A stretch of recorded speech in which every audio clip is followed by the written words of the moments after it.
Have you noticed a stark trend of more women being off screen, of working behind the cameras, being given jobs behind the scenes? Yeah, I can see that HBO really, I would say, invest in diversity. I think there are a lot of associations also within the company. And yes, they really make sure that we have a better representation, for instance, of women, but also, diversity as well. I think we are 39% of women in leading role at the moment. Mm-hmm. And yes, and also maybe also some animation. There are a lot of kids animation where you can see, this diversity, or maybe two dad, like in Loud House or different, different shows. So that this is actually that is key. That's key, from the kids show to actually make them, more aware and more acceptance. I would from say an yes. Age, right? Okay. If I could add, actually, I think that diversity, the people that work within these companies are seeing a need, and it's forcing them to have to diversify their writers, because a good story about a woman or a good story about a trans person is told best by that type of person. And I think that if you have a male writer and you have a male executive writing that show, it's going to come across in the content. And so they're realizing, okay, even if we put diverse characters on screen and we don't have the right writers to make that story feel real, our audience is gonna feel that. Exactly. Okay, so that actually is a perfect segue into my next question, which is, recently a hot topic and trend is that of the male and female gaze in film, where the female gaze has an emphasis on a more feminine point of view in the film and not necessarily created by a female crew.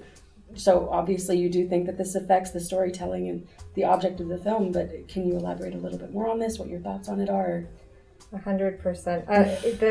What is that test called? I think it's the Bechdel test, or it's they came out in the 80s. Bechdel, yeah, they came out in the 80s about having whether there was a female character in the show, but if she actually talked about anything worthwhile other than a man or her relationship. I still think that that's relevant and can still be applied to some of the content that we see today. But yeah, I think it has a huge impact. I think you can tell when you're watching a female on screen that was written by a man, and it can become really painful to watch. And so yeah, I think that trend will continue because it makes it more authentic. Absolutely, hopefully. Thank you. I agree. I think there are more and more women right now moving from the acting entry point to the directing or producing, but still they have to and we have to support women going up to the top of the ladder and to be where the decisions are made. So we need a head of creative, head of programming, head of content development, because women have great stories to tell, and they have to speak up clearly and loudly. So they need to be up there where the decisions have to be made in, right, what the show is going to be. Of course. May I ask, what are your thoughts on the evolution of the film industry lately emphasizing streaming and streaming-based programs, as people who've all worked in the streaming programs? What's the change? Yes, we have really, big change in terms of consumption, consumer consumption.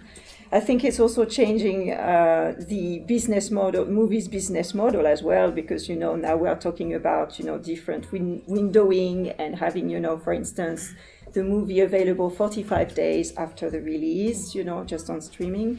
So yeah, that's really a big change, in terms of business model as well. Yeah. So, and consumption, yes. So I would say there is also a rise in content production. I would say and quality. I think there was also a rise in quality, in terms of content because of this competition. And so yeah, definitely. Now we are more in. But I think maybe we are going to talk afterwards, but. A lot of focus also on local production for all streamers, because they just realized that it could work as well, not only US content. So that's that I would say, yes. Perfect, thank you. To me, the most important thing is that we have to be able to put enough content, interesting, relevant content in front of the audience, the consumer, and then the consumer will decide what, when, and where to see very specific content. I mean, I have to admit, I love cinema.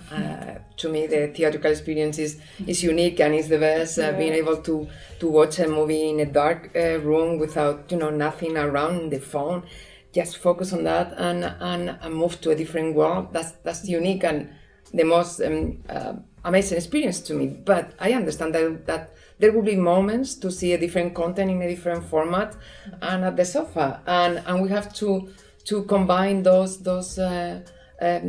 experiences. The most important thing, as Julie said, is that there are great talents here and everywhere creating amazing shows, and the consumer embrace that.